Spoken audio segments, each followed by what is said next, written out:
Нормандия. Это регион, который нельзя просто увидеть. Его нужно почувствовать. Здесь прошлое и будущее как бы сливаются вместе, создавая неповторимую атмосферу. Величественные каменные особняки совершенно спокойно соседствуют с современными домиками. И каждая улочка здесь как строчка из романа. В этом регионе для каждого найдется что-то свое. Хочешь истории? Лови. Руан, где Жанна д'Арк вошла в учебники. Кан с его древними соборами. И бескрайние песчаные пляжи, хранящие дух великих событий. А если хочешь видов, чтобы забыться, вперед к утесам Этрета, которые камера просто умоляет заснять. И, конечно же, Мон-Сан-Мишель, в котором ты почувствуешь себя путешественником из Средневековья. Окунуться с головой в гастрономию легко. Это же все-таки Франция. Сыр, сидр, кальвадос – это тут не просто еда, это искусство. И ты его главный ценитель. Но забывать ни в коем случае нельзя, что Нормандия – это не только пейзажи, история и кальвадос. Ну и, конечно же, погода. Если ты решишь здесь поселиться или просто провести время, будь готов к сюрпризам.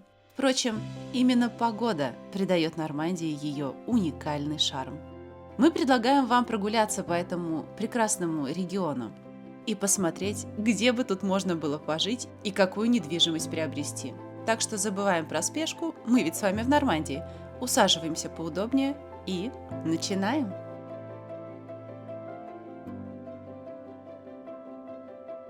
Друзья, всем привет! В прошлом ролике мы с вами немного прокатились по Нормандии, полюбовались ее красотами. А в этом ролике предлагаю вам уже по нашей с вами традиции сделать небольшой обзор недвижимости в Нормандии, во сколько же обойдется любителям моря, природы, специфической погоды покупка нового или старого дома. Кстати, о погоде. Если мы загуглим, какой климат в Нормандии, то скорее всего получим такой ответ. Лето теплое, солнечное, идеальное для пляжного отдыха. Осень нас радует красивыми красками. Зима мягкая, с обильными дождями. А весна нас радует цветением яблонь. Кажется, рай на земле, но на самом деле и дождь, и туман, и ветер — это прям частые гости в этом регионе. Поэтому, мне кажется, для приобретения жилья именно здесь нужно некоторое время там пожить, побывать, оценить, насколько вы любитель такого климата. Не скажу, что он сильно отличается от нашего, но все-таки у нас как бы не морской регион, а многие, кто приобретает жилье там, думают, что это все-таки курортное место, и то, что климат там намного более солнечный и теплый. Кстати, у нас даже нету никого из знакомых, у кого бы там было жилье, или кто там купил жилье для того, чтобы проводить именно там каникулы. Когда-то давно у моей сестры с мужем был небольшой домик в Фор-Маоне, это тоже на берегу Ла-Манша. Но вот именно из-за плохой погоды они бывали там буквально 2-3 раза в году и впоследствии решили этот дом просто продать. Но несмотря на это, регион очень интересный, в сезон там всегда полно туристов, рестораны всегда битком, то есть место как бы очень многим нравится. Итак, в прошлый раз мы были с вами в городке Трепор, и сегодня я сейчас покажу как раз первый домик, который находится прямо в городской застройке. Вот внизу мы сверху со скалы снимали город, это вот прямо вот в одних из этих вот домов. Цена этого дома 173 тысячи, он сам по себе небольшой, 70 квадратных метров, и это 70 квадратных метров на 3 этажах. Самое интересное, что как это часто бывает в туристических городах, даже эти 70 квадратных метров у нас поделены на 2 квартиры. То есть первая квартира — это как бы просто какая-то общая комната с кухней, туалет и подвал. Вот. А второе жилье — это у нас также самая гостиная, кухня, но есть еще 2 спальни, туалет и, наверное, душевая. Вот, все это дело стоит 173 тысячи евро, что вроде как для курортного городка, когда у вас жилье находится прям непосредственно в центре старого города, вроде как и не сильно дорого. Вот, и тут, наверное, фотографии надо начать смотреть вот с этого места. Это, видимо, у нас вход, и вот как раз 2 двери в разные квартиры. Так вот у нас выглядит одна кухня. Это, видимо, кухня уже в другой квартире. Санузел, внешний вид дома. Гостиная. Ну, то есть, как мы видим, как обычно, ремонт у нас очень посредственный. Многим может показаться, что не успел ты купить такое жилье, нужно сразу туда заезжать и начинать делать ремонт. Но на самом деле это не так. Я уверен, что эти квартиры довольно неплохо сдаются. И на самом деле вот этих вот окон, когда можно сделать ремонт, их не так много. И именно поэтому во многих вот таких вот курортных городках, когда мы заезжаем в старое жилье, там очень такой как бы посредственный ремонт. Но хотя в последнее время то, что мы снимаем через Airbnb, это всегда очень даже неплохо отремонтировано. Так, ну а следом давайте посмотрим маленькую квартирку. Написано 2 комнаты, 20 квадратных метров. То есть это идеальное жилье для сдачи в сезон. Стоимость у нас 55 тысяч евро. Для некоторых, кто не привык бывать во французских домах, на французских курортах, вот такие вот кухни кажутся чем-то странным. Но для большинства французов это как бы весьма обычная история. Когда у нас вот такие вот супер маленькие kitchenette. Но, как мы видим, все равно как бы квартира, расположенная на первом этаже, все равно стоит как бы нормальных денег. В принципе, более-менее нормальный санузел. Душевая у нас прям впритык к кровати. Вот такой вот фасад. И 55 тысяч евро. Итак, идем с вами дальше. Следом я хотел найти какой-нибудь дом поблизости с Трепор, чтобы он был абсолютно новым. Но что-то ничего мне по-быстрому не попалось. И я зашел на объявление там, где у нас нам предлагают построить новый дом. Дом, как мы видим, не сильно большой, 95 квадратных метров, с гаражом, с красивым фасадом. И предлагают нам всю эту красоту построить за 270 тысяч евро. Вроде бы как кажется, что недорого, но на самом деле, я думаю, после визита в офис этой фирмы, при учете всех наших хотелок, цена начнет расти. Я думаю, что в конце концов он будет стоить намного дороже. Хотя дом на самом деле в итоге получается очень симпатичный. У нас есть вход, гостиная, открытая кухня, столовая. Там, где у нас прачечная. Наверху 3 спальни. Ну, примерно то, что мы строим с Машей. В общем, цена такого дома 270 тысяч евро. Ну а следом я хотел показать какой-нибудь домик под ремонт, который можно купить, отремонтировать, впоследствии сдавать или что-то с ними делать. Вот, я не нашел, естественно, в самом Трепор, но нашел домик в 15 минутах от побережья, от городка Оль, так же самое в 15 минутах от Трепора. То есть, в принципе, тоже не сильно далеко от моря. Это на внешний вид довольно-таки уже уставший дом. Внутри у нас, естественно, ремонта никакого нет. То есть, все нужно утеплять, проводить, видимо, заново, делать проводку, воду. То есть, всем заниматься с нуля. Фактически, это просто коробка.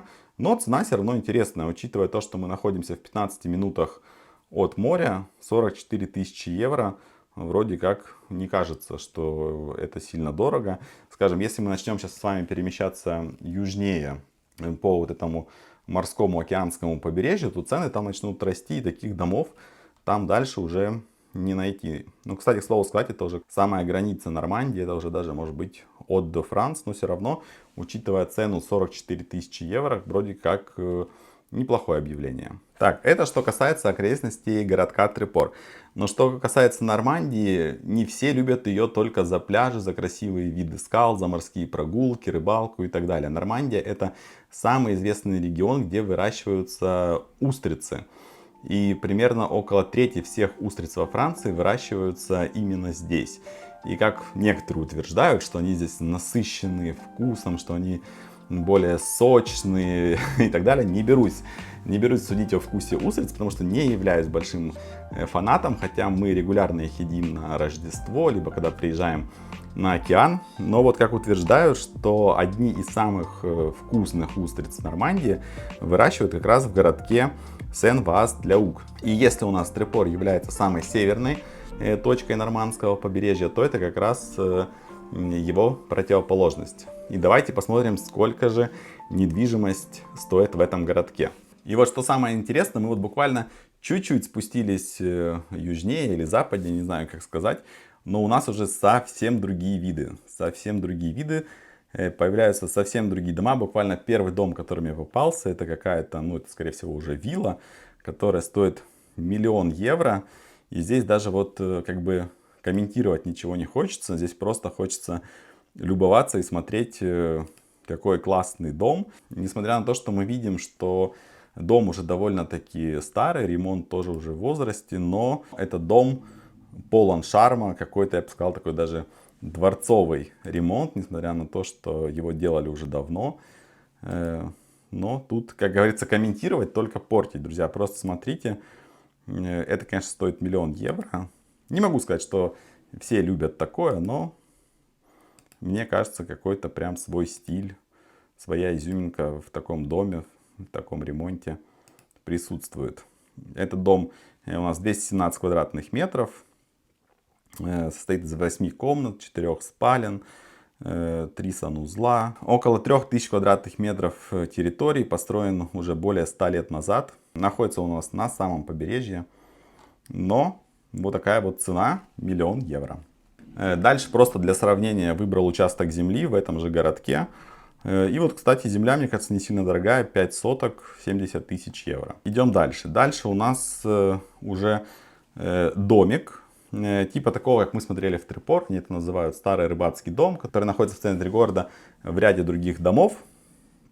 Вот, тоже небольшой, тоже 73 квадратных метра, 6 комнат, но с более качественным, я бы сказал, ремонтом. Он не разделен на две части. Цена чем-то схожа, 199 000 евро. Но, кстати, что касается вот Средиземного побережья, да, то в такой близости к морю за такие деньги там вообще ничего невозможно найти. Здесь, в принципе, за 200 000 евро можно на побережье купить какой-то дом. Но, как я уже говорил, климат немного отличается. Ну, а сам ремонт, я бы сказал, что по французским меркам довольно неплохой. Хотя вот люди продают дом и вот фотографируют вот такие вот комнаты, полные бардака. Как мы видим, особо не готовятся к тому, что придет риэлтор, там сфотографирует их дом. Значит, уверены в том, что оно продастся и так. Дальше я пытался найти какой-нибудь недорогой старый дом под ремонт рядом с этим местом, вот на этом полуострове. Но это оказалось вообще задача не из легких. Домов здесь под ремонт практически нету. Все они стоят довольно дорого. И самое вот интересное объявление, которое я нашел, мне оно даже понравилось. Это вот дом, 5 комнат, 100 квадратных метров, 54 500. Чисто внешне дом чем-то напоминает то, что мы покупали первый раз сами здесь. Вот, но ремонт, мне кажется, даже чуть-чуть получше. Чуть-чуть получше, даже видно, что поменены окна, двери на металлопластиковые. Но в целом все примерно так же, как и было у нас. Но тут даже вот есть потолок выровненный из гипсокартона. Вот такой вот симпатичный дом, тоже недалеко от побережья, там буквально 10 минут. Скажем так, цена довольно интересная. Написано, что дом имеет 100 квадратных метров, расположен он на участке земли 250 квадратных метров. Вот, на первом этаже у нас есть гостиная, кухня, туалет. На втором этаже у нас есть небольшая комнатка, которая ведет в 2 комнаты. Так, ну а что же еще интересного есть в Нормандии, помимо ее природы и устриц? Конечно, это сидр и кальвадос, поэтому предлагаю сейчас переместиться в департамент Кальвадос, в его столицу, город Кан, и посмотреть, сколько же стоит недвижимость там. Конечно, в самом центре города мы смотреть не будем, там все очень дорого, но вот буквально в 10 минутах от центра я нашел вот такой вот дом, и он, кстати, чем-то похож на тот, который мы сейчас строим.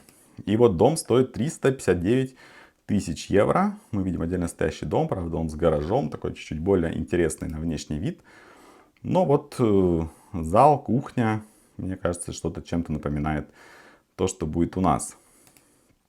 Но, конечно, и цена. Кухня, кстати, похожая. Мы сейчас тоже себе выбираем, думаем, как делать кухню. Мне кажется, что у нас будут похожие фасады, как здесь. Видно, что с дома уже съехали. На второй этаж тоже есть наклонные части крыши.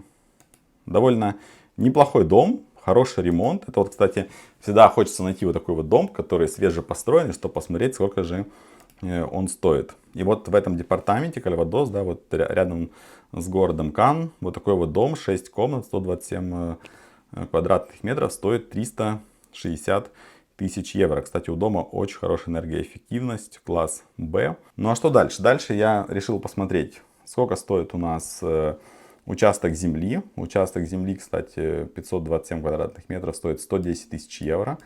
Но это естественно, когда мы смотрим участки земли близко к крупным городам, они всегда стоят дороже, чем когда мы их смотрим, даже вот мы смотрели на где-то рядом с побережьем, и там было дешевле, чем рядом с крупным городом.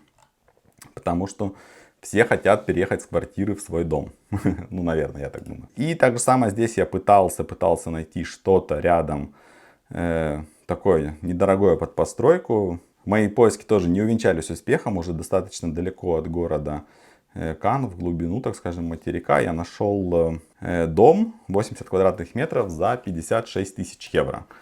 Но дом, конечно, в удручающем состоянии. Там, кстати, была какая-то коммерция на первом этаже. То есть, видимо, довольно большое какое-то здание. Полностью тоже под ремонт. Вот, стоит 59 тысяч евро. Также в описании написано, что дом можно разделить, сделать из него несколько квартир, что он находится в центре города, рядом коммерция, вокзал. То есть место может быть и неплохое. Но это все-таки уже довольно удалено от побережья. Так, ну вот в принципе и все. Вот такой вот у нас получился ознакомительный ролик, вдобавок к тому ролику, который мы снимали в прошлый раз про поездку в Нормандию. Знаю, на канале у нас есть люди, которые подписываются именно на вот такие видео, где мы неспешно в интернете рассматриваем цены на недвижимость. Может, кому-то будет полезно, чтобы просто держать себя в курсе цен, что сколько стоит. Пишите в комментариях, где живете вы, где бы вы хотели приобрести жилье во Франции, какие регионы вам нравятся больше, какие плюсы, какие минусы жизни в различных регионах. Будет интересно почитать, я думаю. В общем, всем спасибо за внимание, всем до новых встреч.